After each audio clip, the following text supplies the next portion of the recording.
It is indeed a pleasure to have this privilege to play here for you. We intend to give you a very fine program, so just settle back, relax, and enjoy the moment.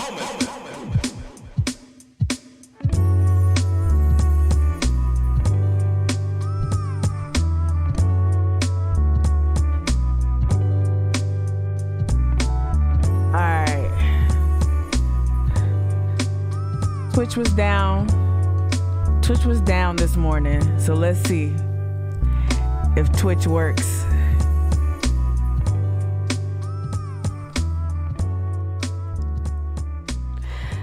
Let's see if Twitch works. Good morning. Let's see, I just dropped my own good mornings in the chat in both Facebook and Twitch. Hey, good morning, Whiskey Neat. Whiskey Neat, I am no longer Whiskey Neat. I discovered whiskey and lemonade this weekend and had horrible sleep, but it was delicious. Good morning. Trying to get it together. Like I said, Twitch was down earlier, so if there are any interruptions in this broadcast, honestly, I'm gonna chalk it up to maybe servers being down and things like that. But if you are here, if you are watching, just drop a what's up in the chat. You don't have to engage beyond that. That helps me know, y'all, that you can see me and you can hear me. I'm not doing it for vanity's sake, but also the show is interactive. So if you can see me, you can hear me, just say what's up in the chat. My webcam is focused. I'm just gonna hop into it. So some news broke yesterday, but you know what? Yeah, let's just go get into our routines. News broke yesterday. We're going to talk about it. I teased it out with the heads up that you get, the little teasers you get on Twitch and YouTube. Well, YouTube is weird, but I tweeted this out this morning that we're going to talk about TopGolf and we're going to talk about gentrification. I had planned to cover a significant amount of ground today. And hopefully I can do that. Hopefully I can do that. And regardless of any type of technical difficulties, hopefully I can just cover some stories around gentrification, around the cost of living here in Charleston, what it's really like to live here in Charleston, what that really means. All of that, not just the actual costs associated with living here, but like, when some of these large scale projects are proposed, what does it portend for the folks who live here full time? I think these are some things. I really don't have much questions. I have some analysis. I don't have many answers. I have some analysis, not many answers. But hopefully, we can start asking some critical questions, and maybe that'll lead to some answering as well. But all right, looks like only one person here. Oh man. All right, let's go. So today, yesterday was gorgeous. I know it's that time of year where every forecast is going to have thunderclouds and lightning and chances of rain. The humidity is here. It's real. But it was a beautiful day here in Charleston, South Carolina. So shout out to Charleston weather. Shout out to Jared Smith here with today's forecast. Let's hop over to the news. Look at the digital highlights here from the Post and Courier. All right.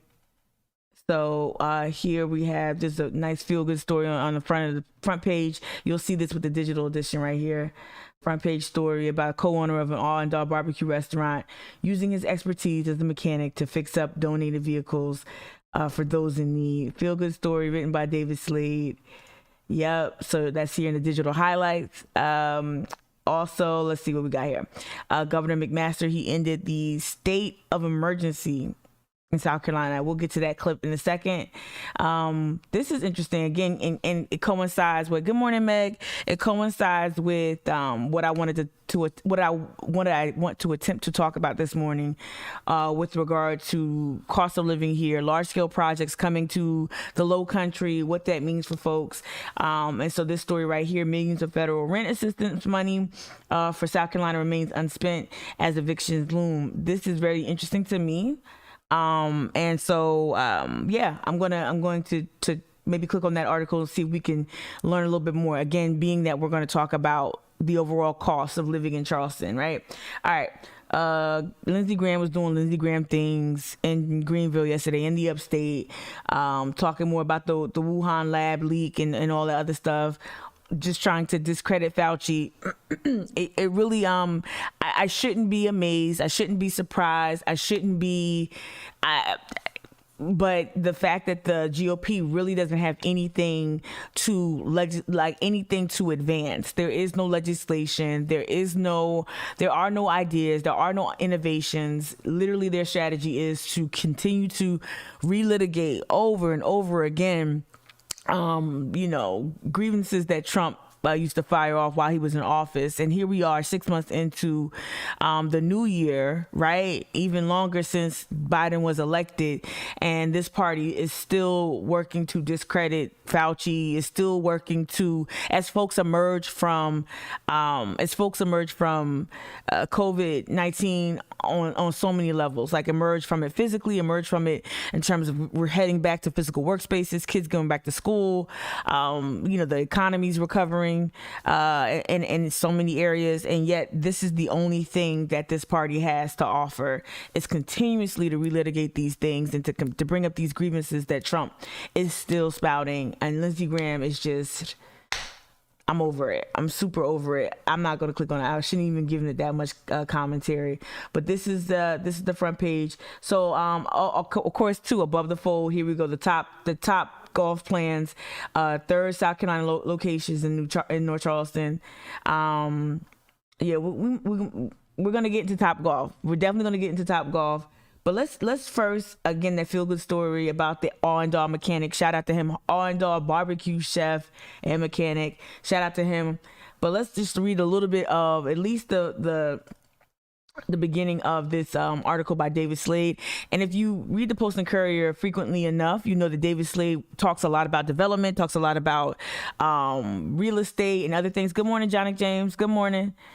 Twitch was down earlier, like this morning, all the servers crashed. Y'all probably noticed. Twitch, New York Times, CNN, Reddit, Amazon, some aspects of Twitter were acting funky. So if you guys are having trouble accessing the channel, whatever, just drop it in the chat if there's anything unusual going on. Y'all are my eyes and ears, okay? All right. So I just want to say that real quick. So as eviction looms, little aid has been distributed. This is a problem. Hundreds of millions of dollars awaits tenants. So I know people ran to these programs. I'm assuming. Let me say that. So it says the federal moratorium on evictions is set to end on June 30th, y'all. And South Carolina has hundreds of millions of federal dollars to help tenants get caught up on rent before that happens, but little has been distributed. The South Carolina State House Finance and Development Authority, known as SC Housing, received $271.8 million for rent and utility assistance in 39 counties. I remember covering that really quickly on Twitch. If not Twitch, I did it within the Mic'd Up podcast, talking about these programs that are available. And it was first come, first served basis from what I was told. The authority started taking applications the first week of May and is processing about 5,000 of them. Only 5,000? But so far hasn't distributed the first dollar. Now that's really, really sad, especially with that moratorium looming, that the end of the moratorium looming. All right. It's not just red tape and processing delays. Most of the money that could keep renters from being evicted or having their electricity turned off has just been sitting and waiting for applicants. That's crazy. Let's skip down here to Charleston. The Charleston and Berkeley County. Charleston and Berkeley counties are among 7 South Carolina counties large enough to receive federal funds directly. Charleston County started taking applications on April 12th for $12.4 million in rent and utility assistance. Nearly 2 months later, the county still has about $9 million on hand and is about to, one thing I realized I'm living in South Carolina, y'all, is that it really isn't useful to continuously compare Charleston to other major metropolitan areas. But what I'm trying to do, because we're just not the same. We're not the same as New York. We're not the same as Baltimore. We're not the same as Cincinnati, Pittsburgh, anything like that.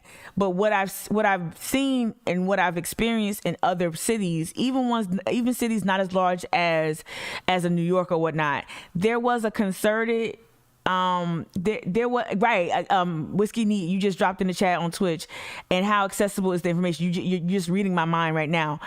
There was a concerted effort to campaign and to advertise and to publicize this information like this, something that just is a nonpartisan public good. There, in any other city I've lived in or any other area, there'd be a PR campaign of some sort. Even with the vaccines here, you saw DHEC do, to me, a very lackluster job in getting the word out. There was some TV ad buys, but you didn't. To me, and I know I'm not the biggest terrestrial radio listener, right? But when I would turn on terrestrial radio, especially urban channels, I didn't hear the onslaught of information. You stream one New York radio station for about, let's say, 2 hours. You're going to hear public health announcements. You're going to hear precautions about COVID. You're going to hear from the city. Like, this to me was a huge error. And I'm glad this is on the front page of the Post and Courier. So hopefully people will spread the news. Hopefully people will spread the word amongst their circles. But this, to me, this was a failure of our elected officials to not create some sort of campaign to publicize this benefit. To me, it's a win-win. It's a win-win. If McMaster, if you want to roll back and repeal all the federal aid, if you want to end the unemployment benefit, okay, you want to get people to work, let people have peace of mind in knowing that their lights are going to stay on and that they can stay in their homes, right? This is, to me, this goes hand in hand with the rollbacks. But also we have to understand that our GOP held state doesn't want folks to have access to this money. There is a vested interest in keeping folks who are already on the margins, who are already struggling with housing security or housing insecurity and things of that nature. This is ultimately the plan. I really want people to understand that this is not conspiracy theory. This is not conspiratorial thinking. This is the design. This is exactly, this is the design, is to keep us destitute, ignorant. This is how they actually even woo businesses. We talked about yesterday, Boeing coming here and then like, oh, wow, the job force isn't developed. You came here because the job force was poorly educated. You came here because there wasn't a stronger or a bigger pool. And this is no shade to anyone who works at Boeing or anyone who works, period, in South Carolina. We don't have the education standards here. That's not something that I'm saying proudly, but we don't have the same. South Carolina has throughout my lifetime has ranked at the bottom in terms of our education here, the quality of our education. We have a corridor of shame, for God's sakes, right? That we've earned that distinction, unfortunately. But these companies, they throw up their hands like, oh, you knew. That's why you came here, because you knew that folks were less likely to push back. Folks were less likely to unionize. This is a very anti-union state. You heard Nancy Mace spouting that off yesterday, or we might get to it or whatever. This is just egregious to me. So I'm happy that the story has finally made the front page. But I want you all to understand. And I have some of the smartest people who kind of tune in every day, either on Twitch, Facebook, YouTube, wherever y'all tune in. Y'all are some of the smartest people that I've ever met. Seriously, no cap. And I'm saying that because you've visited other cities, you've seen TV ads, you've seen where departments of health, the state's housing departments, whatever it could be, whenever there's like a good or there's a program, that there are other metropolitans and other areas and other states where there's strong leadership, where they try to proliferate this information, get this to as many people as possible. The fact that the money's just sitting there and they only have 5,000 applications for the whole state, and y'all know this. North Charleston is the eviction capital of the country. Again, North Charleston is the eviction capital of the country. North Charleston's eviction rates top the nation. So for this state to not have some sort of PR campaign specifically in Charleston County directed at that issue, right? Again, you would think intellectually would think, well, this works hand in hand with McMaster attempting to reopen the state and to, you would think, but I'm always, to me, the proof is they don't really want you to succeed in the state. They really don't. They benefit and profit from people being pushed to the margins. The rich get rich and the poor get poor, right? Jeff Bezos is on Mars, and I can't pay my doctor bills because Whitey is on the moon. Seriously. All right. So yeah, we're gonna keep this eviction thread going. I'm not even going to look at the rest of the front page. This was the most important story to me. There is a death row. Actually, let me do that. I don't want to be lazy. There's a death row story at the bottom here that I'm going to look into, with 2 men set to die. Attorneys battle over execution law. Y'all already know we have some of the most regressive policies when it comes to it's all pro-life until it comes to the people who've made contact with the carceral state. With 2 men set to die. I already read that. All right, so in Columbia, attorneys for 2 death row inmates argued a new South Carolina law cannot force the condemned to die by electrocution as they ask a judge to halt their execution set for later this month. I'm gonna stop it there because I honestly really this story angers me on so many levels. It angers me greatly, so I'm gonna stop it there, and I encourage you all to just whip out that library card, access this story by Sienna.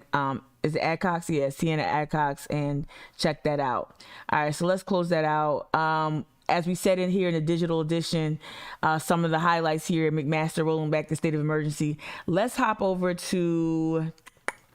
Let's hop over and. Let's see if we have any local coverage about the end of the state of emergency. They have that's old. Let's see. That's just Lindsey Graham doing Lindsey Graham things. Let's see if they had the McMaster. We're going to get to the TopGolf. We're going to get to that. And evictions. We're going to keep it going. Keep it consistent. Channel 2 News, I don't know what y'all been doing with y'all YouTube with your YouTube clips. It's not giving me what it's supposed to give at all. I'm trying to keep it local, but this is statewide news, so we'll go to Henry McMaster, and then we'll pop back to Charleston, look at Live 5 News, and also look at WCD. Daniel, thank you so much. After nearly 14 months in place now, the governor has ended the state of emergency in South Carolina. Crazy. News 19's Tai Wong joining us now live with the details. Tai, what's going on?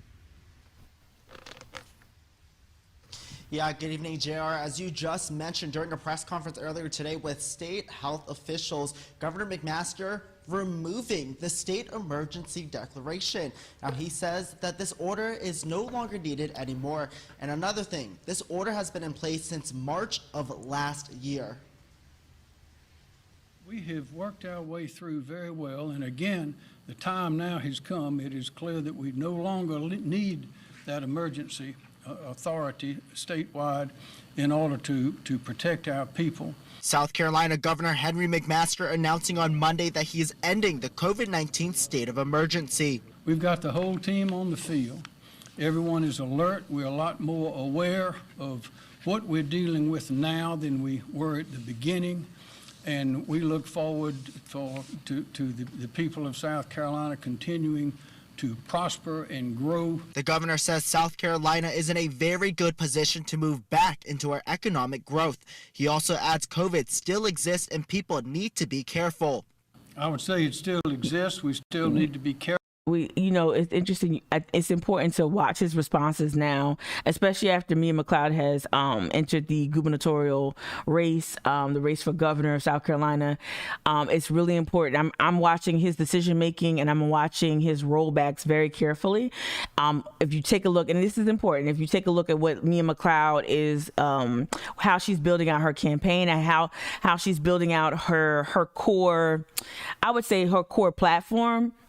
It's important to see how, because this does happen, whether they want to admit it or not, each candidate makes the other candidate react and respond. And so McMaster will be reacting and responding in a specific way. I'm going to be looking for him to tone down the Trumpian rhetoric to see if whether or not he's able to be more, I guess, gubernatorial, to be honest with you, and less partisan. We'll look for that. But it's just interesting. Meg here on Twitch, you said on the evictions, just remembering what Fernando said about accessibility with the Hispanic community. That too. Haven't seen any advertising in Spanish either. I haven't seen anything since I found the story in May or April. I haven't seen anything. I haven't heard anything. Again, not the biggest terrestrial radio listener, but I have not seen, like, this is a huge benefit for people. This is free money. I mean, it goes directly to your utilities and your housing costs. So as McMaster is talking about reopening, you would think that the state would be rolling out so much information about how to get your hands on money that would help you rebound as a household, as a family, as a resident of South Carolina. Careful. We need to always Good comment, Meg. That was a good comment, bringing up what Fernando mentioned on a previous stream. keep our eyes and ears open for the latest information because we know it is a dangerous virus. Also at the meeting, the director of the Department of Health and Environmental Control, Dr. Edward Simmer. He says the vaccine rollout is at 38%, but officials can't force people to get the vaccine. You know, I think obviously every individual. It's so weird, this dude with this bangs. Also we heard, I think I read it yesterday. I don't know if I read it. I don't know. But yeah, we saw also him and McMaster poo-pooed, State Rep Todd Rutherford, aka the Greek Freak. We know the Greek Freak suggested that we roll out the lottery, as seen in other states, a lottery to incentivize people to take the vaccines. This whole throwing my hands up, we're at 38%. Throwing our hands up, we can't force people. There are ways to offer incentives. Again, this is our government doing the very least. The very least. Like it's really frustrating as a taxpayer to see our state government do the very least to even try to get creative, to become innovative, to really to incentivize getting the vaccine. Shout out to Fernando again, because Fernando's doing that. Fernando I think he did a raffle. I remember I hopped in his news van and he had this big grill in the back. I'm like, what are you doing with a grill in the back? And it was an incentive for folks to get vaccinated. And it's just like, it's grassroots work like that. It's grassroots connections like that really add up. And you see folks like that. You see Black churches. You see folks working in immigrant communities. You see folks trying to bridge the gap between, non-English speaking entities and those who speak another language. You're seeing folks who work over within that area try to supplement. But here we go, this dude with the bangs talking about, what else can we do? People have to decide about the vaccine for themselves. Now that the vaccines are available for children as young as 12 with the Pfizer vaccine, certainly we have a lot of parents bringing their children in to get vaccinated, and I think that's a good sign. But people have questions, and they should have questions before they get something like a new vaccine. That's not what you want to hear from the head of DHEC. That's not what you want to hear from the head of DHEC. People have questions, and that's not what you want to hear from you should hear a full-throated, like, take this vaccine, it's important. Not, hey, well, all shucks, I don't know. Oh, my, you don't want to hear all that. Can I just take it back real quick to yesterday, y'all? I'm not trying to be salacious, but I want to do this because you know me, I get like squirrel. I get distracted. Can I take it back to yesterday? Okay, remember yesterday we watched the remember yesterday, okay, we watched the Nancy Mace her follow-up on Fox News. That was like, yesterday was 4 days ago. So about 5 days ago, she went on Fox News to do a follow-up on the vandalism situation. And I showed you the Twitter feed. I showed you on Twitter, like her the video, right? Anyway, from the Fox News reporter, right? All right, Johnny James, I see you in the chat. Good morning, Denise, as well. I want to remember yesterday when we were watching the video, I was like, didn't her story change? Like, didn't she say, and we weren't shaming her literally on the walk of shame. It just was her new her new story rendition made you like, huh? Wait, okay, you were on a date? I thought you said the kids. I thought the bike. I thought so. It wasn't so much about shaming Nancy Mason for having an adult like date life. I don't care about that. But you know, you put it out there, sis. It's gonna be hashed over. But anyway, so I went back to the Hill video that. So this is let me see how the Hill says this. I guess this is her, of course, it's her it's from her social media. So this was how we first learned of this Antifa anarchist vandalism on Daniel Island in front of Nancy Mason's house. This is how we first learned. It was from her, a first-hand account, so to speak. This morning to my house being vandalized last night. You can see they spray painted. Listen to the story. Pro Act on the front of my house. That's my bike that one of the kids was using last night, shortly before. So your kids were using the bike shortly before, but you said you weren't home when it happened, and you were on a date night, and one of the kids had a sleepover. Like, the story just not adding up. So what kid was at home? So the kid was at home by herself, fending off Antifa? Because you have two kids. I don't know why she just stepped into this. The house got vandalized. It's very scary. They also spray painted "No gods, no masters, all politicians are bastards" with Antifa markings on it. And you can see right in front of my house, on the sidewalks and the street. Out here, you can see where they spray painted "Fuck you, Nancy," and then they've got Antifa symbols down with some of the other. You know, what pisses me off is makes me so angry is that this is a house that I live in with my kids, my two kids, as opposed to a house you don't live in with your kids. Again, y'all, this is the house where I live with my kids. Like. It's just, we get it. I'm sorry. I know y'all probably said, like, Mika, let it go. I'm just, she always emphasizes that she lives with her kids. Duh. We get it. We know you don't, well, you might have multiple homes, but we imagine that you have a primary residence. You're a single mother. We've confirmed. We've got that. Got it. But this is where I live with my kids. Like, she keeps doing that. But anyway, the story's janky already.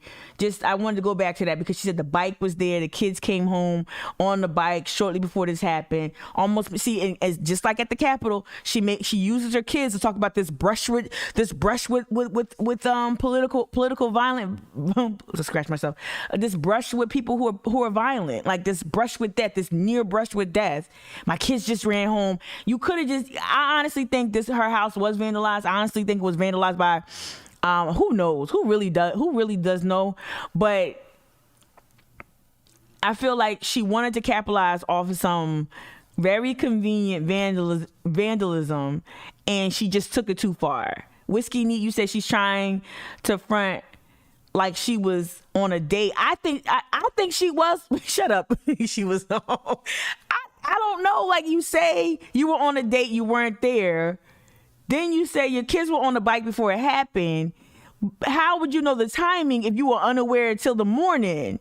I don't understand any of this. And then again, what's over her shoulder right here? Her security system sign. What's up here? If you can see right here with the watch now. What's up here? Your Ring doorbell. So you've got multiple like security situations here. It don't make no sense. She a convenient victim indeed. She probably was home eating some Pop Secret. Just like me, no shade. Eating some Pop Secret, watching some HBO Max. All right, let's get back to what we said we're going to talk about. Gentrification in Charleston. Gentrification, TopGolf gentrification. Let's hop into the TopGolf story from a local news outlet. Then we're going to get into some other stuff. TopGolf is coming to the Low Country. It's a popular attraction. Announced plans today to build in North Charleston. News' Riley Benson joins us live near where that new location expected to be built. And Riley, local officials talking about what big news this is for our area. Big news for tourists. Brendan, it's an announcement that has excited a lot of golfers and the Low Country. Now, it's a project here at the Tanger Outlets that's anticipated to bring millions of dollars in economic boost and add just another reason for people to visit the Charleston area. That's fantastic that you got it's a real feather in your cap here in Charleston that you have that. Golf enthusiasts adding another golf stop on their list. Joel Skinner, visiting from out of state, says the golf venue brings several benefits. I've been there in November, December, and you hit balls and you do all the golf things, and they have the latest, as I said, equipment. They found the right one. Can I just tell y'all, as I was researching TopGolf, because I said on Twitter, y'all, I ain't gonna lie, I'm conflicted. I said that, what's up, B-Man? I said it on Twitter. This man is wilding out. I had to stop him real quick because I'm gonna start laughing uncontrollably. This man's wilding out. They got all the stuff. You hit all the balls and stuff. Those dudes that do all the parody videos, they need to do a TopGolf parody video. If they haven't done one already, they need to do one. They need to act like TopGolf prospectors or whatever. I don't know, whatever. Anyway, can I just tell y'all, when I was Googling this TopGolf story, TopGolf they Google AdWords on lock. They got the algorithm. They got their news, what you're going to see in terms of news. You go to YouTube, all you see is positive TopGolf. Oh, I love TopGolf. Oh, TopGolf is coming. Ooh, TopGolf is my fave. TopGolf cured cancer. TopGolf made my, cured polio. TopGolf, you can't find shit about TopGolf. And I know TopGolf has been disruptive in communities. I know it has. Now, I said this like I said on Twitter. I was conflicted. I love sports. Y'all know I love sports. I love shit like this. I ain't one for miniature golf. That ain't my jam. But this shit right here, the activity. I'm just saying, shout out to everybody who got political opinions, and not all of them are fucking convenient or shout out to everyone who have been conflicted and who admit that, hey, you know what, I might be on the wrong side of the issue. I'm not on the wrong side of the issue. I'm just letting y'all know I like to do shit like this. This is like my ideal date night for me, right? Me and Nancy Mace out there, right? We are... Let me stop. But no, I like golf. I love shit like this. Outdoorsy, having fun, open. When we have my fantasy football drafts every year, we do something fun. We don't do anything physical, but we go out to sports venues, we have fun, all that stuff. I love it. So shout out to people who understand, not every political opinion is neat and perfect. People got feelings about shit, but I understand how disruptive TopGolf is, and I want to say TopGolf works very hard. They work very hard to let y'all know that TopGolf is purely positive, and that shit is scary. I'm telling you, I know Google is not research, but I had to go to damn near a scholarly, I'm trying to go into, so I had to go into the news databases to find more reporting on TopGolf and what citizens were saying about TopGolf coming to their communities. I had to go on the LIE, and I'm gonna show you in a second what I mean. I had to hop on the LIE, y'all, but let's finish this Charleston story. Accessories and so on. The project is expected to begin in early 2022 before opening at the end of the year. Conversations to bring TopGolf to the Lowcountry have been in the works. What's up, for more Lisa, than a year and a half. on Facebook? Good morning. It was something I think will draw a lot of people. Oh, boy. Feel very fortunate that they thought enough of North Charleston to look at That man ain't never seen SPF. coming here. TopGolf North Charleston, bringing more than 300 jobs, nearly $31 million in economic boost. North Charleston Mayor Keith Summey says the impacts will likely be felt beyond the netting of the golf range. I think TopGolf will help determine those folks that want to come. It'll be a draw to filling in the last acres of the project. What? The third TopGolf location for South Carolina, providing Who's that loser? just another chance to tee it up and swing for the green. I think it'll be a boon to the community. It will be. Why are they asking this old dude about TopGolf? You just saw the core demographic in the TopGolf. I'm not no ageism, but why are they asking that dude about TopGolf? It's not a putting range per se. That shit is a bar. That shit is not. The clubs and the ball is just one part of it. Yeah.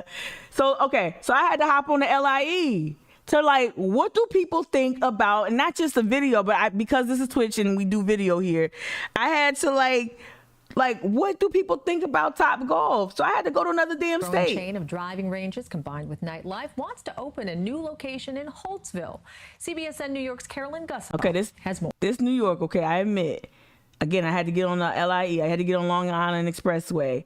But I had to get some dissenting opinion. The way they got Google AdWords and the Google on lock and YouTube. Y'all, after y'all get off, go incognito and Google TopGolf. Google TopGolf gentrification or TopGolf disruption, TopGolf unwanted, TopGolf protest, like anything like that. See how many results you find.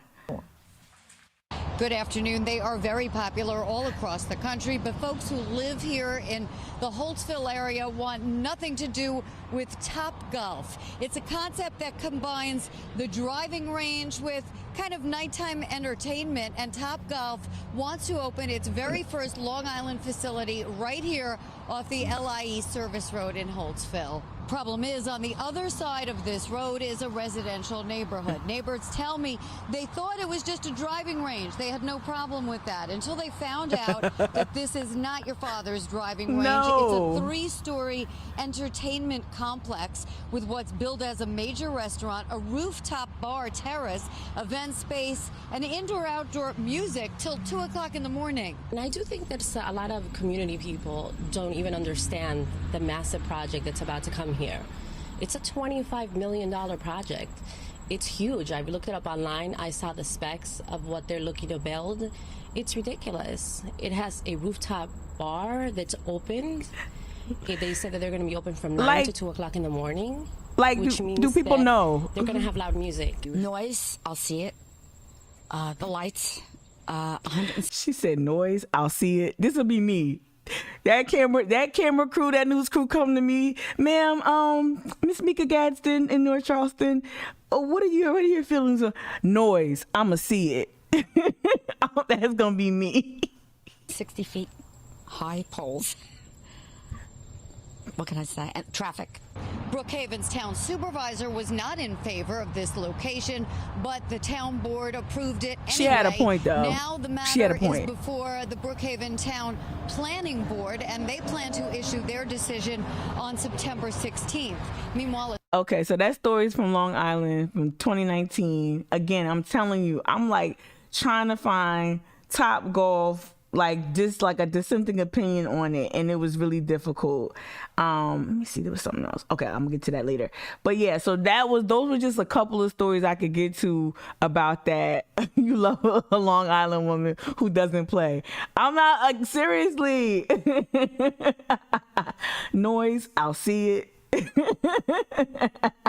Maybe she meant noise, comma, I'll see it, comma. Maybe that's what she meant. All right, I wanted to hop over, just get one more.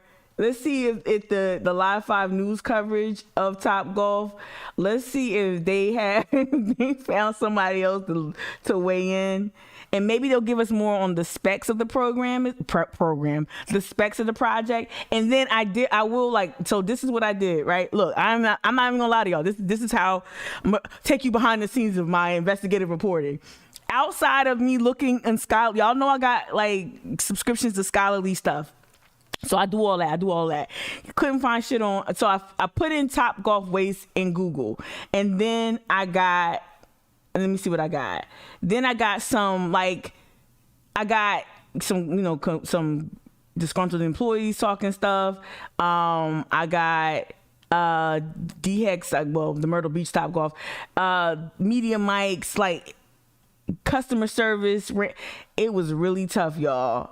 I tried to get some like ideas in terms of for real, like waste and how disruptive it would be, blah, blah, blah.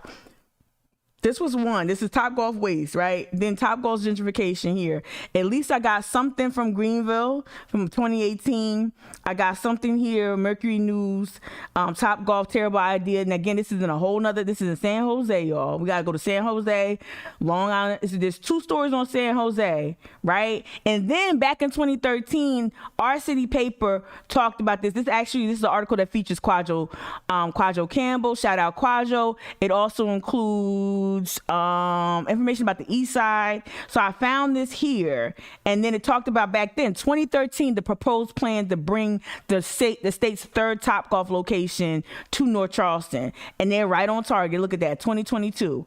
They're right on target here. So I did find this, but yeah, here we go. Jacksonville, Florida, Topgolf, IKEA. See, that's the thing, conflicted. I be loving me in IKEA.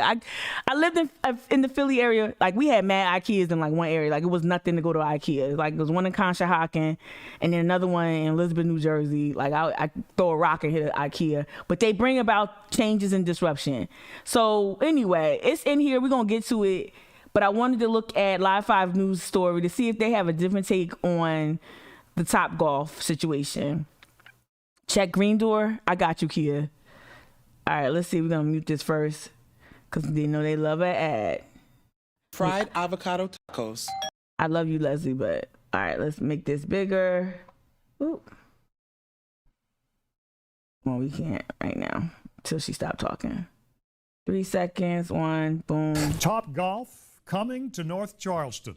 The company made the announcement today after more than a I want year an and a IKEA half too. of planning. I want to go to Nick Charlotte. Reagan takes a look at what delayed the announcement and how the Lowcountry is turning into a golfing destination.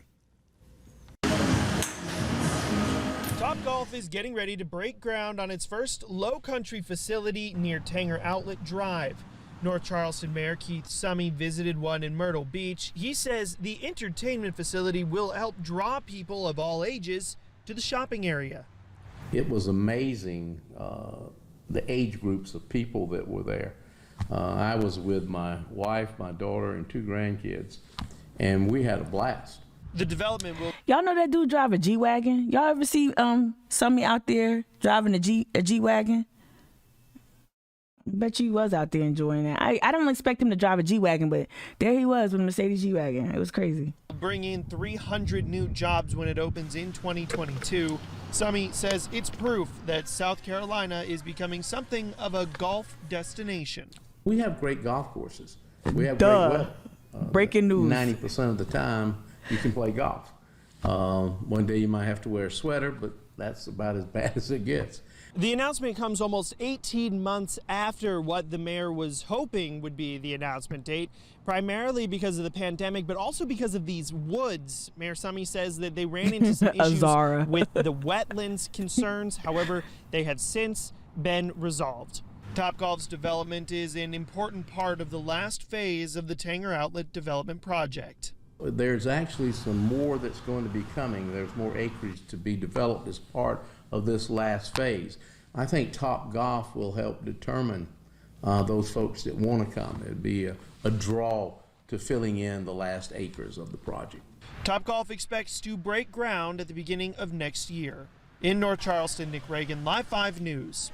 Okay, so we learned a little bit more about that. Girl, yo, we need a Wegmans. We need a Wawa. We need, let me see. I want a real Nordstrom's. Look at me being a capitalist. Stuff I missed. I miss going into Nordstrom's. I always make it plural. I miss going into, I know brick and mortar retail is dying. I miss going into a real Sephora, not a fake one. I don't want to drive to Columbia. I don't want to drive 2 hours to get some Fenty or some MAC products. I hear you, Mara. I see it. Jesus. We need a Wegmans though. Real talk. A Wegmans and a Wawa. I'm thinking. For real. I know y'all love Blue Water, but have y'all had have you ever gone to get a hoagie at 2:00 in the morning? A pepperoni and mozzarella hoagie. Have you ever had the joy of the touchscreen of ordering a pumpkin cheesecake milkshake at 2:00 in the morning from your area Wawa, or getting a Sizzly or a sweet cream stuffed pretzel? Like, I need a Wawa. Let me stop. Oh my gosh. Anyway, all right. Let's hop. So that was Live 5 News. Let me see if there was more Live 5 News I wanted to cover. We gotta get to the gentrification. Oh my God, we gotta get to the gentrification. Okay, so I brought up what TopGolf is gonna look like here in the area. We see that the plan is not in its final state. That's right, B-Man, Wegmans. Yes. We know that, so there's still some development to go. Keep your eye on that, right? That's important. Now let's go to some of my research. I want y'all to know, but I really do research things. Y'all know I love a library. Y'all do. Y'all know I love an archive room where you basically got to print out stuff from microfiche or scan or like Xerox a book page. Like, I love stuff that's not on the internet, but damn it, I just wanted to get some broad strokes about TopGolf. So this is from, let me go to the 2018 story, and then I'm gonna go back to the 2013 City Paper story. Let's see if I'm behind a paywall here. So far, so good, because it's older, probably let you do it.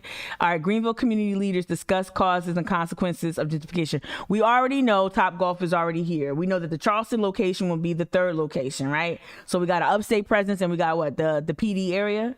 All right, it says a migration of young professionals moving into the city, rising property values, inability to build affordable housing. All three, according to community leaders, are possible reasons Greenville is struggling with gentrification, an issue that's affecting every sector of the county, according to Susan McLarty, coordinator of the Greenville Homeless Alliance. So that's great to talk to someone who's an advocate. A forum this month gave community leaders a platform to talk about some of the impacts from gentrification. Again, this is from 2018, y'all. Let's go down and see where they talk about TopGolf, if they talk about TopGolf. Because like I tell you, TopGolf is like them cops in the Minority Report. They just come in and take all the bad publicity off the internet. Not literally, but I'm saying. All right, let me see. Let's see if they go here. Mass transit. I'm not trying to skip over really important things, y'all. I'm just trying to see what some criticisms were. Did I pass by it? Let me see. McLarty, Greenville, transportation.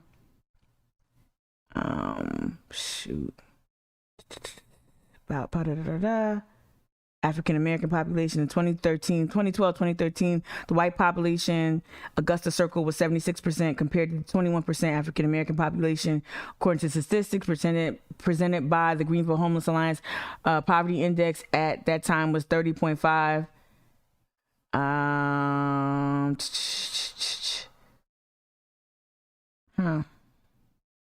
I might have passed it, but let me see what the preview said.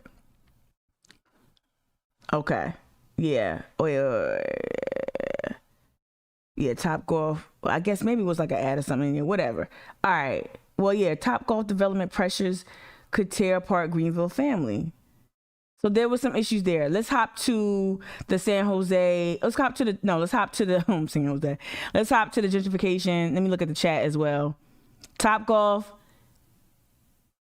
Oh, I'm looking at you. TopGolf International Kia. You saying a Myrtle Beach? Is that a salary? Those are like the salaries for like dishwashers and whatnot.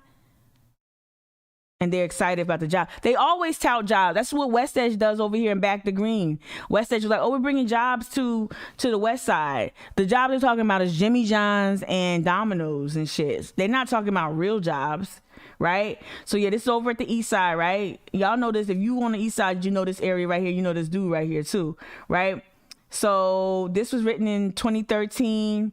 About the East Side, and it references the impending project, the impending TopGolf project. So y'all can check this out too. I just want to point to these stories that actually involve community voices, talking about livability, talking about gentrification, and now we know here in 2021 that North Charleston leads the nation in eviction rates. We also know that the state has no interest in helping to remedy that issue or stifle that stat. We know that because they got a pot of money from the government just sitting there, right? How come when they write about these things, I don't see what they're talking about in the preview? Watson, gentrification. I'm trying to find TopGolf. How do y'all search an article like from within, like when you on a page? Can't you do that?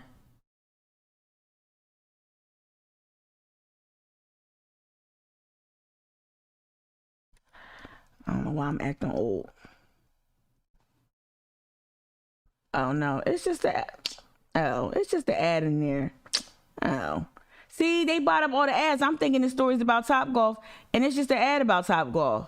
That's what I'm saying. That shit's weird. That shit is weird. But there's a lot of pushback in places like Jacksonville, places like Baltimore. Now, I know this ain't no bullshit. This is titled, okay, Will TopGolf Revitalize San Jose? And there's different opinion. I did read this a little bit. There's different opinion on that. All right. And then Espinoza here, 2016. Here, TopGolf, a terrible idea for Alviso. A Latino, this is back in 2016 as well. A low-income Latino community is used to getting what the rest of San Jose doesn't want, right? And so TopGolf is coming into this community and disrupting things. I'm gonna get out of there. All right. So anyway, the larger point I'm trying to make: garbage pay for sure. Thank you, B-Man and Kia, for sure. The larger point I'm trying to make is this: consider the ramifications. I'm not trying to demonize that TopGolf. We know what this means. We know that when these large scale projects come to our communities, we know what it means. They don't bring big well-paying jobs. They don't mean that your property taxes is going to become a favorable situation for you. It means disruption. And so while someone like me might like and enjoy TopGolf, we also understand what it could bring to our community. So that's the larger point I was trying to make about the whole situation. But y'all do what y'all got to do. Let me see what else. Oh, so shout out to Michelle Mapp. Michelle Mapp, recent law school graduate, Charleston law graduate. She recently won a prestigious fellowship here. It's in Charleston Currents.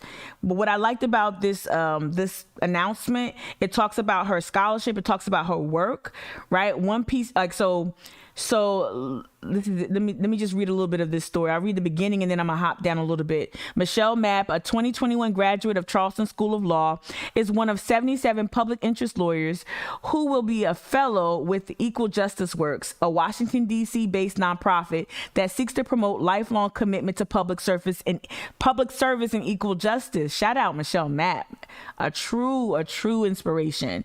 All right, this is a quote from Michelle. Coming into law school, let me bump it up a little bit. Boom, boom. Let's see her pretty face. All right, coming into law school, I knew about the Equal Justice Works because I knew Amy Armstrong, who runs the South Carolina Environmental Law Project, and she had done a fellowship and gotten her start that way, said Mapp, who entered law school mid-career, da-da-da-da-da. In my second year at law school, I did an internship with the South Carolina ACLU, and it sparked my interest in the right to counsel. So we're gonna hop down, right, to some of her work. So here it says, according to a press release, Mapp will be advocating for the passage of a tenant right to counsel law in South Carolina to prevent eviction and displacement of low-income and African-American households. You talk about fighting gentrification. What? Come on. Fighting all this. Yes. Fighting all of these oppressive, ills, right? Come on, Michelle. Come through. All right. So the project will be hosted by the ACLU South Carolina, sponsored by Atlanta law firm Alston and Bird's Racial Justice Fund. Shout out. All right. The COVID-19 pandemic has exacerbated inequalities and significantly worsened the housing crisis in this country. Right. I want to hop back down. In 2016, the Eviction Lab found, I remember this story. In 2016, the Eviction Lab found that North Charleston had the worst eviction rates in the country, followed not far by Columbia. Columbia has some startling statistics around diabetes, y'all, too, in terms of people who lose their limbs to diabetes. And you look at certain zip codes in Columbia. Shout out to my girl Kayla Gilchrist, who put me on to that stat. But you talk about evictions, you talk about quality of health. And so when these larger projects come to our state, these larger projects come to our city, these are the conditions that make these projects actually happen. They make it an opportune time for these projects to even be considered, because folks are on the ropes. You're gonna get less opposition. Folks are putting out fires left and right, whether it's a health crisis, whether it's a housing crisis, whether it's education. Folks are busy putting out fires, so much so that they don't always have this time to interrogate what's going on, to participate in city and county government. It's the truth, right? And with news being the way it is nowadays, with how we get information, it's just even more difficult to it's even more difficult for people to really focus on what's coming, and so they can engage with the issue before the quote unquote cranes go up. Right. So this is dope. I wanted to bring this up because I wanted you to understand that there is an issue here. I'm surprised they didn't link the eviction lab story there, but I'll go ahead and find it right here because I remember that one. Eviction lab, North Charleston.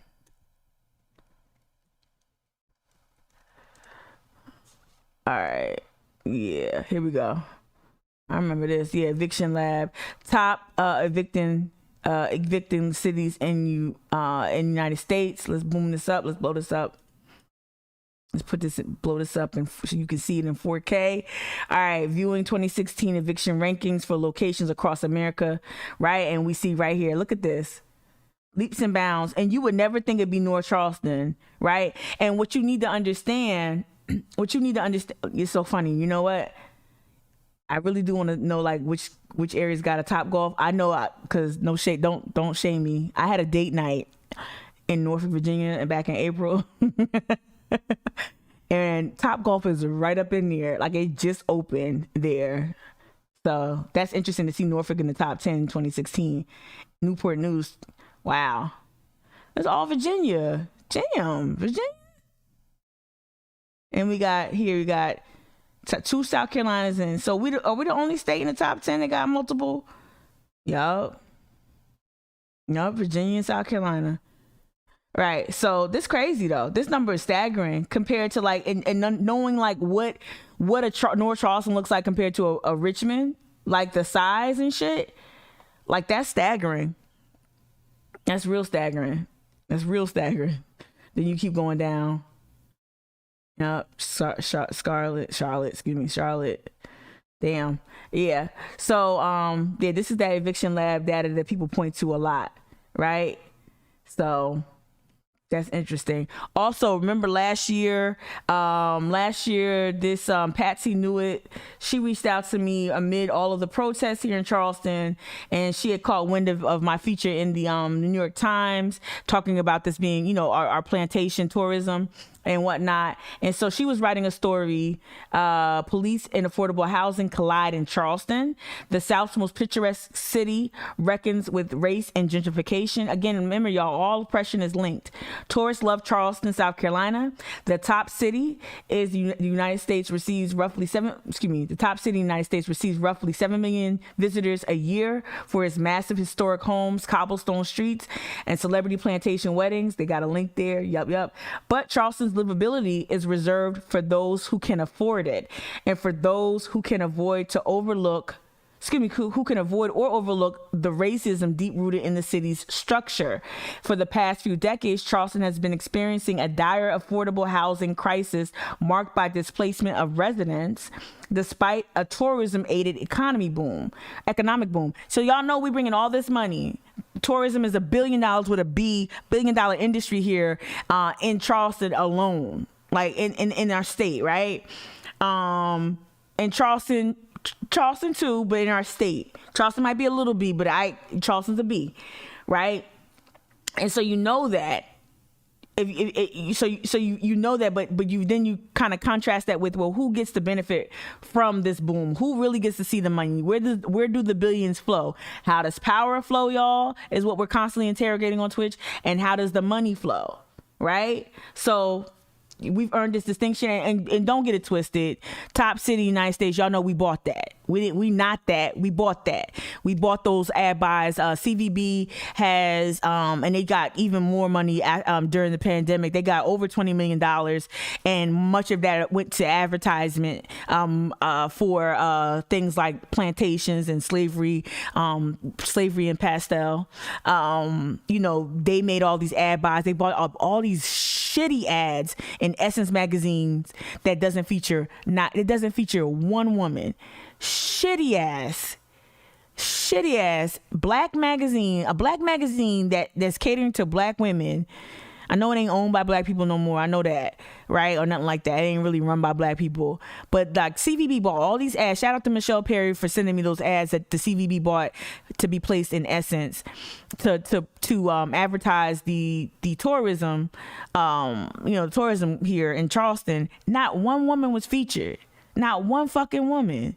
Not one black woman was featured. So anyway, when we talk about top city, remember that the CVB purchased that. We're not the top city. We're the top in gentrification. We're top in eviction. We're top in a lot of stuff. But we're not the top city. That's purchased. It's almost like those 30 under 30 lists. Not all of them, but that's like a lot of PR, y'all. So just know that. So who's getting this money? Right? 7 million visitors, right? Economic boom. North Charleston was listed as the nation's top eviction market in 2020, in a 2020 study by the Eviction Lab at Princeton University. Shout out Princeton University. And Charleston was deemed the fastest gentrifying city in 2017. Y'all remember that, right? By realtor.com. I used to use that graphic a lot. It's like a little infographic. It's a little infographic. It should be coming up. Let me see. Should be like right here or down below. All right. Stop trying to play me. Here it is. Boom. Y'all remember this infographic? I remember like being like gobsmacked because I lived in Jersey City, and when I went back to Jersey, this is where I graduated college, y'all. When I went back, I couldn't even recognize Jersey City because of all the growth. Jersey City and Hoboken. So see that Jersey City was 8th, and it's in the New York Metro. It's a second away from New York City, right? Jersey City is like a Holland Tunnel, a Lincoln Tunnel ride, a pass train ride, right there, right? And then here you go, Charleston, number fucking 1. So what you're seeing, y'all, this is all intentional. This displacement, this evictions, gentrification, this is part of the design. This is part of the larger design. I'm so happy. Like, I had this was like my favorite article to participate in, even more so than the New York Times.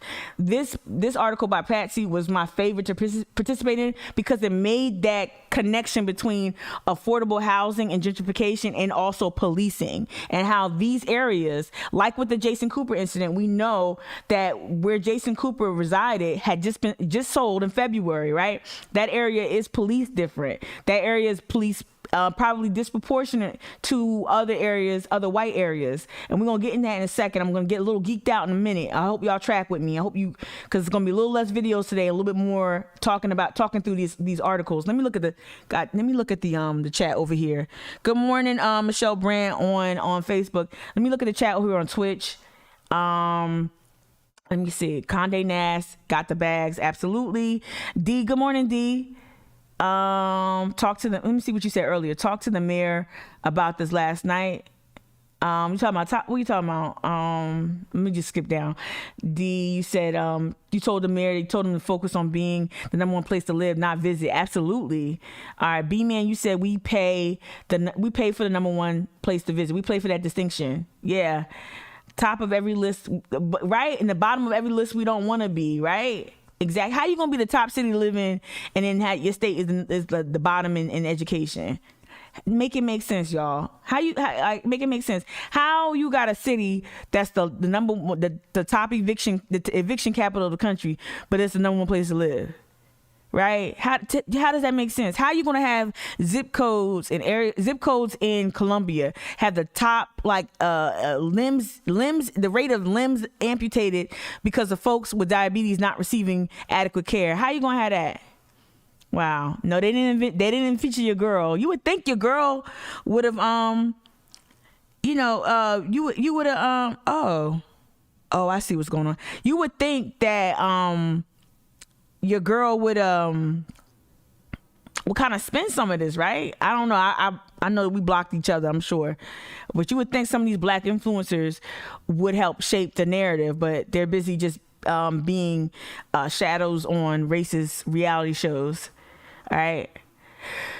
All right, I got you. Good feedback in the chat, y'all. So yeah, this article here, activists and organizers see both as a tone-deaf misappropriation of resources and illustrative of a larger push to displace residents of the Gas and Green community, the predominantly black, low-income public housing community in Charleston Peninsula's west side, right? So they talked to Omar. Shout out to Omar with Lampsey. They talked to Omar. They talk with me here.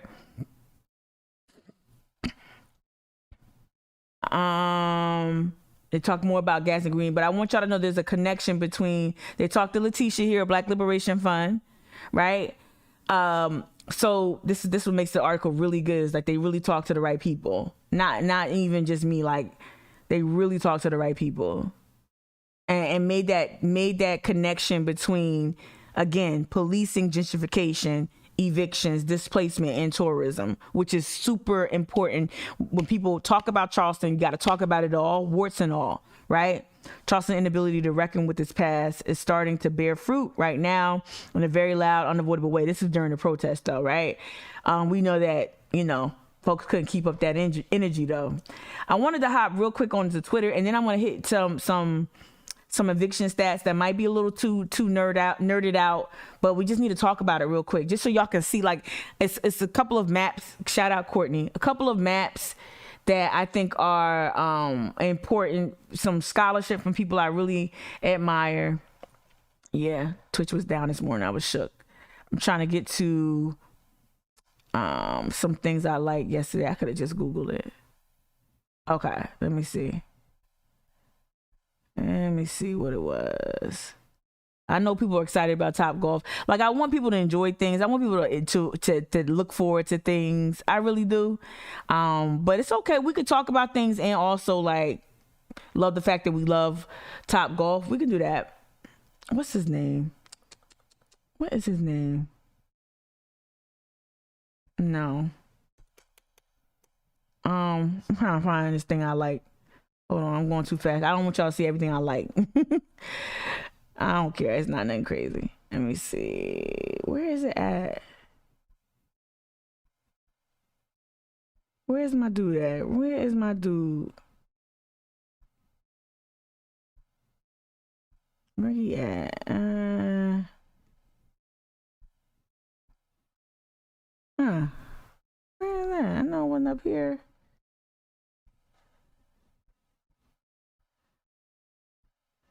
We were talking about when the TopGolf announcement came out, it started a whole conversation on Twitter, local Twitter, Charleston Twitter, Black Charleston Twitter, Geechee Twitter, and I thought it was really, really interesting. Okay, maybe what's down here? Yeah, Bonnet Con, all that. Let me see. Yeah, here we go.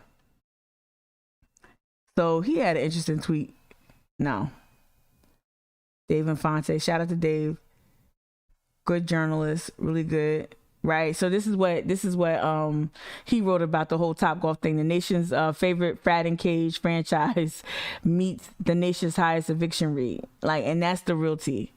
Yeah, frat and cage. That's so crazy.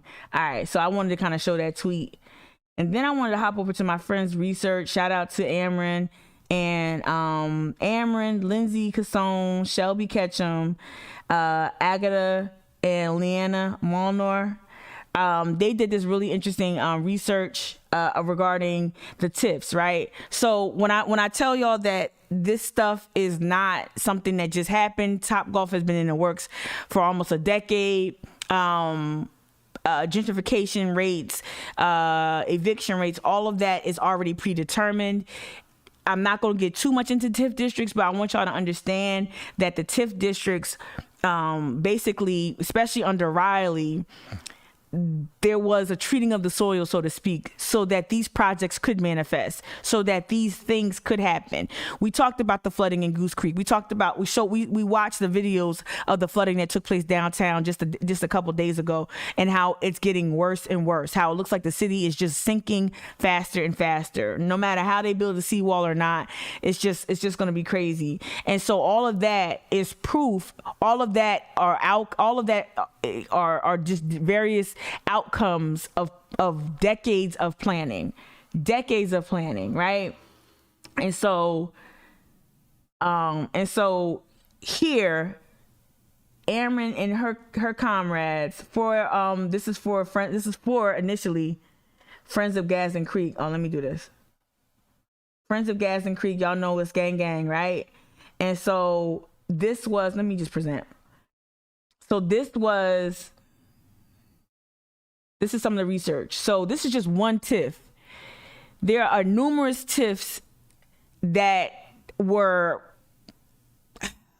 throughout the peninsula, right? And a TIF is a way that you redirect money. They'll say it's a way to generate income, but what it does is it redirects money from things like city management and education systems.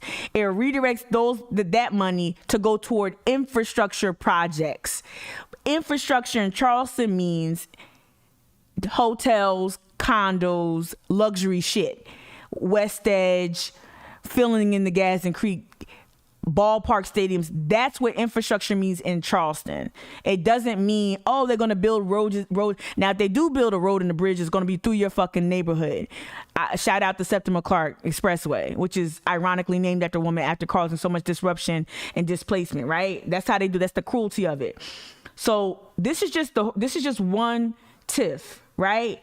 And the TIFs start off, y'all, like led by nonprofits. Like MUSC had a nonprofit, and it started like, hey, we want to help. We want this infrastructure project to launch over here on the west side, and it's gonna bring jobs, and it's gonna all that stuff, right?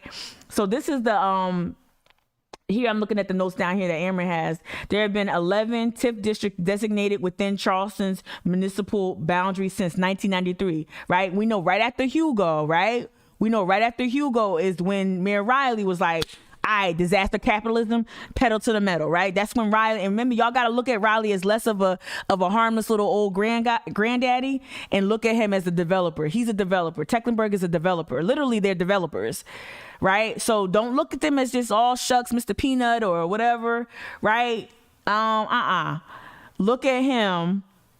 Look at him as a developer. So right after Hugo's what, 89? Around 93, you start seeing in the 90s, not only do you start seeing these TIFs pop up, you start seeing, like, there's a King Street TIF, there's a Magnolia TIF, there's this Horizon TIF, the MUSC TIF, right? You see that eds and meds strategy. You see the eds and meds, so the growing footprint of both MUSC and CFC.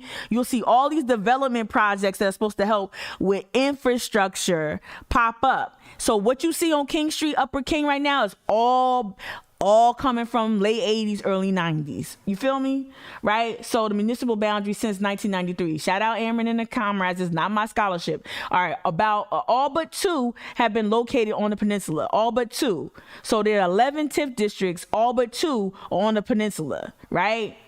Again, think about the policing strategy. Think about when the police say, hey, we're gonna take care of the Charleston Business District. They're not in Avondale coming up with police strategies. They're not in Oak Forest. They're not in the parts of Red Top that still is Charleston, the city of Charleston. They're not there. They're not on James Island with this policing strategy. Remember, gentrification and policing go hand in hand.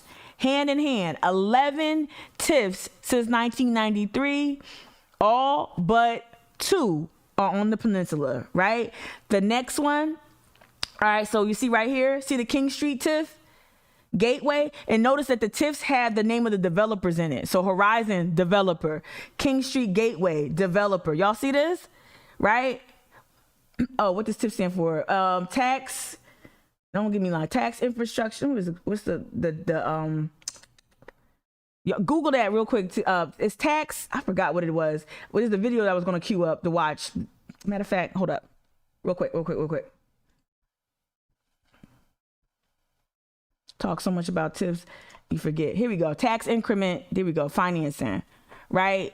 So this is just a basic 101. And folks will argue that not all TIFs are bad. That's loud as fuck. Excuse my French. Sorry. RIP my earbuds. Here's a term you've probably heard in the news: tax increment financing, or TIF. What is TIF? Why is it so controversial? How does that work?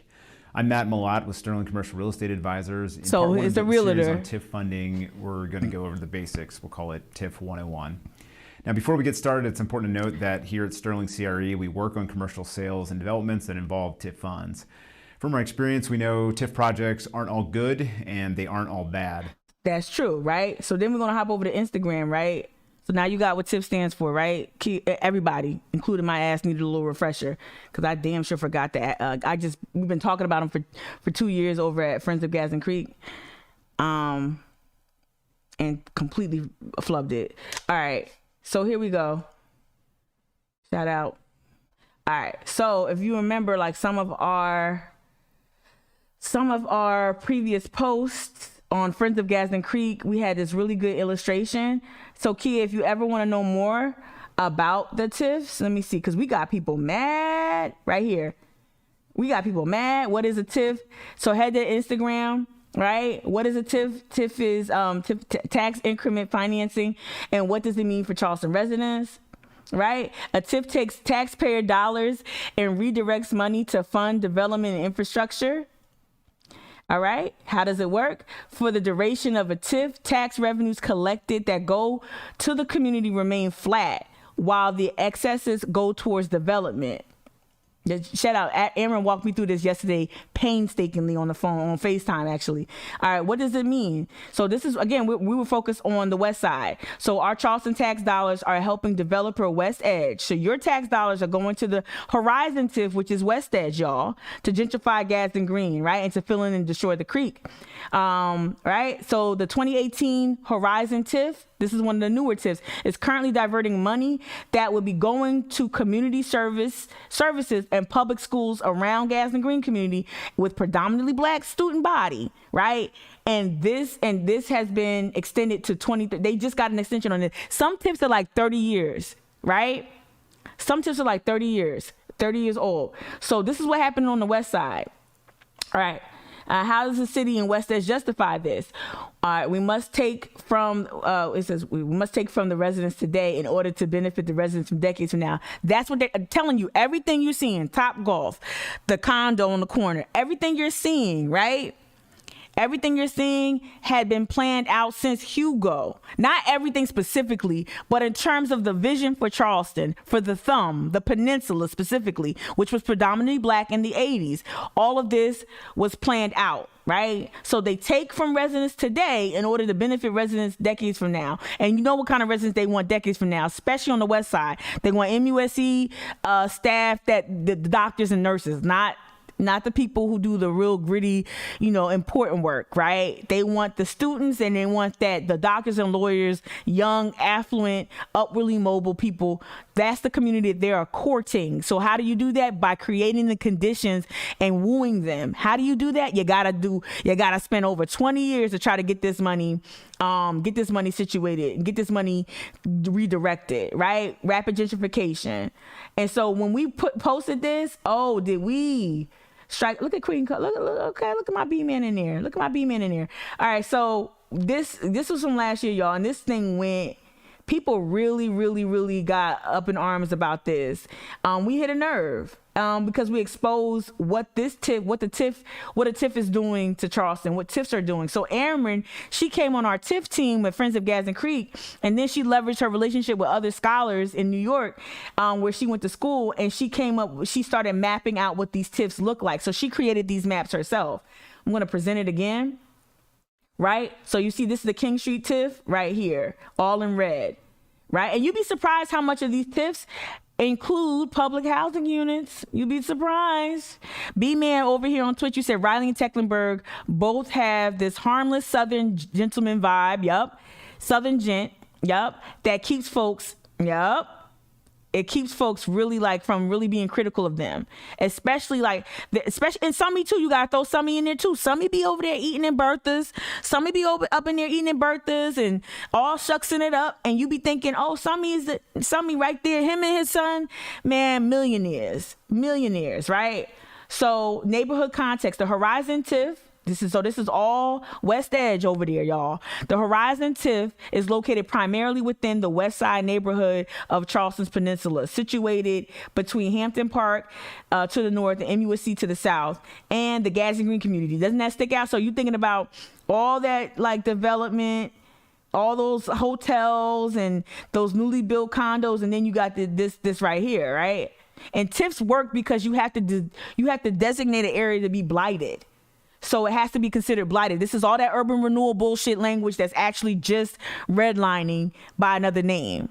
It's just redlining and sometimes the social covenants and other names, right? Just different forms. Right. And TIFs don't have to be inherently bad, but people, the oppressive forces know how to weaponize TIFs against people. Right. So this is again, Gateway TIF over here, King Street, and then this red right here. This is the Horizon TIF.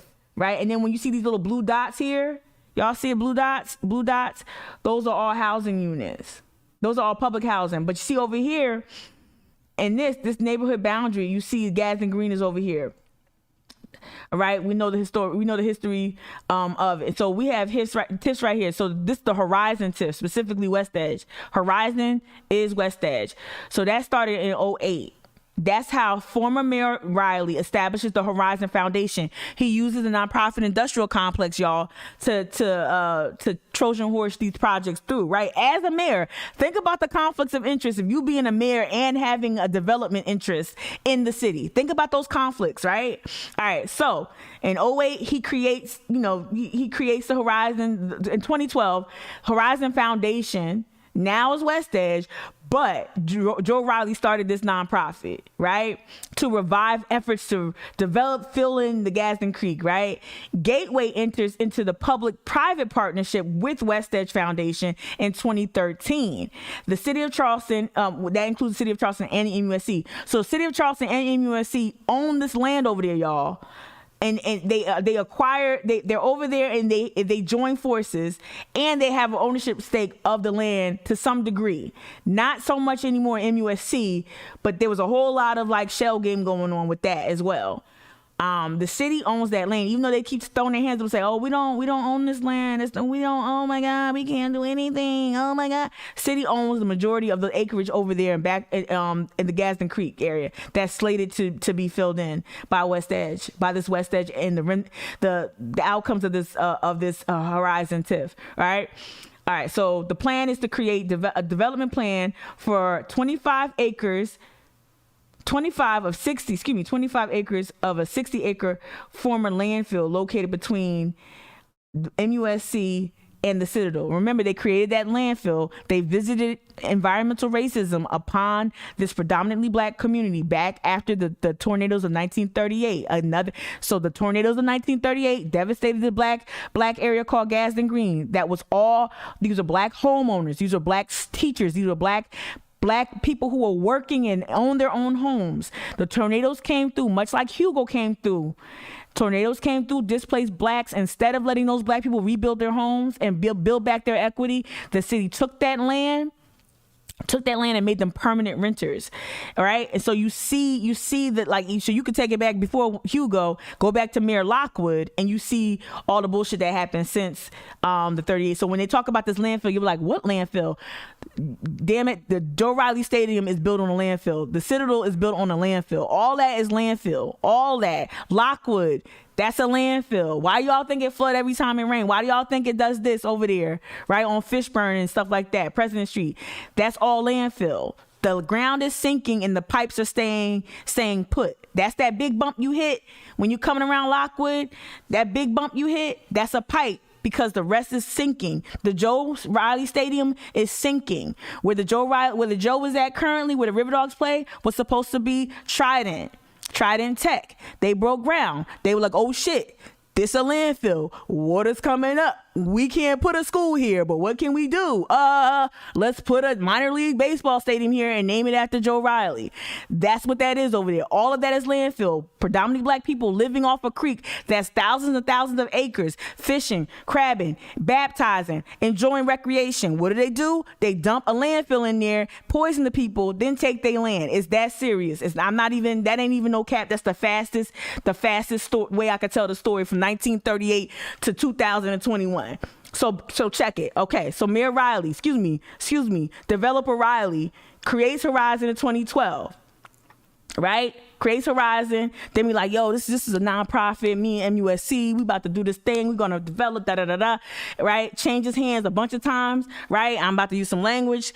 If you got kids, good morning, Nashonda. If you got kids, earmuffs. So they start finger fucking this money, and it starts going to different hands. It just start changing hands, right? So so people can't see it. It's complicated, right?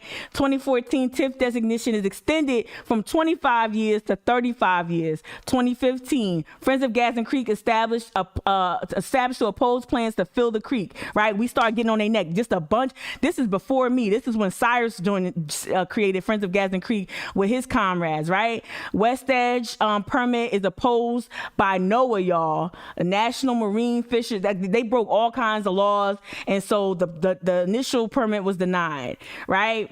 Let's go fast forward. 2017, Horizon TIF development begins receiving funds from increases in local property taxes. Let me fast forward to the slide y'all need to see. I need to go to work. All right, let me fast forward to see, well, where the money going, right? Well, how does it sustain? And mind you that the project is losing money. Like the city bailed them out countless times. So Horizon TIF investment, diverted taxes. Remember, TIFs divert taxes. We're going to go back to that Gadsden Creek Instagram graphic in a second. The majority of the funding, this is the notes at the bottom, the majority of the funding reallocated away from Charleston school operations. So most of the money, they didn't just steal from city drainage here. They didn't just steal from county debt. They didn't go city ops. They didn't go county ops. They took the most money. They took over $1 million, y'all, from schools. Riley and them took over. Yup, I said it. Riley and them, through his friends, through this whole nonprofit Horizon / West Edge, whatever, developer Riley made sure that $1 million went away from where? A predominantly black school system over there on the west side. $1 million, y'all. Look how that exceeds any other metric here. School debt, Trident College, county ops, county debt, city drainage, all of that, right? $1 million was diverted from our schools that are already underperforming because they're under-resourced, not because the kids are underperforming. We're underperforming for the kids, right? We meaning the adults, the leaders, right? So, and then the comparison 2018 and how it went into high gear in 2020. This is just 2-year difference. This is just a 2-year difference. Yeah, Riley Stadium is in the March. Y'all ever look over the wall at the Riley Stadium at the Joe and be like, damn, this shit is in the water, right? All right, so that's just in 2 years. They went from taking over $250,000 to taking a whole easy, cool mill and change in the span of 2 years. So that money, this is how they fund these projects. They take from your kids, they take from our kids so these investors can remain solvent, right? So positive impacts of a TIF, right? Like the guy said in the video, TIFs aren't inherently all bad, right? They could have been used for good, right? Promotes public and private partnerships as real estate developers, neighborhood groups, and local government officials work together to deal with the fiscal or structural problems in the community. That's what it could have. Negative impacts, they're costly and they're very complicated. TIF bond issuance makes projects more expensive because of interest costs. All right, zero-sum game because it incentivizes businesses to reallocate from other jurisdictions. That's the other part. They take from not just the area where the infrastructure project is going to be. They're taking from other areas. So you robbing not just Charleston proper. You're robbing a bunch of different places, right? It's very calculated. And Nashonda, you know this because you're working on housing. You know this, right? So this is very complicated, right? And another negative impact, it redirects funds away from schools and general city funds. Just shout out to Ameren for like I can't even go through all this, y'all. Like, I can't even show y'all everything. But the map, like, we literally sat on the phone. We sat on the phone for like, it felt like an hour, I think, and just talked about the maps that she created and how we literally have evidence of how these TIFs and the environmental costs of these TIFs, right? So, right? How all oppression is linked, y'all. Environmental, schools, and affordability, gentrification, policing, all of this is linked, y'all. All of this is linked. Y'all already know about our advocacy of the whole flooding issue. Y'all know we've been speaking to every news outlet that will hear us about what the city is complicit in. And then got the nerve. What's the one this the one graph? Let me see. All right, so she got it skipped if she presents it. But this the graph right here that shows, let me see. No. This the graph that shows like how they built the Septima Clark Expressway, right? It says there have been 11 TIFs, we already talked about that, designated within Charleston's municipal boundary since 1993. All but 2 are located right on the peninsula. But right here, it's like a scar. Ameren says it's like a scar right here. If you can see it, I can't blow it up because she made this like you can't present it. Let me see. Yeah, here you go. My bad. So right here, it's like a scar. This is the Septima Clark Expressway and how it just rips through. And this is part of the TIF, how it just ripped through and displaced all these black homeowners here, including civil rights royalty, right? Including Millicent Brown and her folks. Right, the expressway went right through, and then they had the gall, the audacity to name it in honor of Septima Clark. Right, this is around the time that Riley came into office. Right, when Riley came into office, 79 or 78. But yeah. And Burke stays under threat constantly, and that's by design. How you gonna have Wagner Terrace right there? All that wealth over there, but yet Burke is constantly under resourced, constantly facing the threat of closing, constantly like losing its student body, because it's just there are no black folks living in that area, and white families that move into that area do not send their kids to Burke. So that's there you go with the segregation, right? So it's a lot. Again, go back to Friends of Gadsden's Creek to learn more about tax increment financing. I won't forget it ever again. But yeah, you'll learn a lot about what that means and like, especially this part. For the duration of the TIF, so 25 to 35 years, for the duration of the TIF, tax revenues collected that go to the community remain flat. But anything excess, right? Anything in excess goes directly to the development project. And that's wild. Yeah, they're stealing our money. Right. They don't even hide it. It really is that simple. So when we talk about TopGolf, when we talk about these things coming to Charleston, when we talk about gentrification, when we talk about policing, when we talk about all of these things, we have to understand that this was the intention. And y'all remember I did a really shitty job. Let me see. I gotta hop off. Oh, it's not on one. I'm gonna hop off. I did a really shitty job a while ago. Well, shitty in terms of it was formatted incorrectly. But I was trying to, and I'm gonna do it again. I'm gonna send it to myself. But I was trying to, during all the heights of the protest, as I was getting more eyes on my page, I'm like, ooh, this is my chance. This is my chance to really talk about other things. Because I know that white folks who were joining the fight to end oppression, I knew that they didn't have like an attention span longer than like the life cycle of a net, right? So I knew that. So I knew that I was trying to just get the attention of folks. Here we go. Get the attention of folks. I did this whole thing. Show to town 2 weeks after Hugo, national attention was focused on the relief effort needed for the Charleston area. Oh, I know what to do. So close that out. And then I'm going to say bye-bye. Bye-bye. I'm going to do a whole show on this. I'm going to do a whole show on Riley. Oh, Charleston. WCBD. Let me see. Here we go. But when Oprah Winfrey brought her show to town 2 weeks after Hugo, national attention was focused on the relief effort needed for the Charleston area. We're on location today at the King Street Palace in Charleston. The King Street Palace, y'all, amazing historic venue in Charleston that's now apartments, should be a historical landmark. Preservation Society, you dead wrong. Historical Society, you dead wrong. Martin Luther King came here. James Brown came here.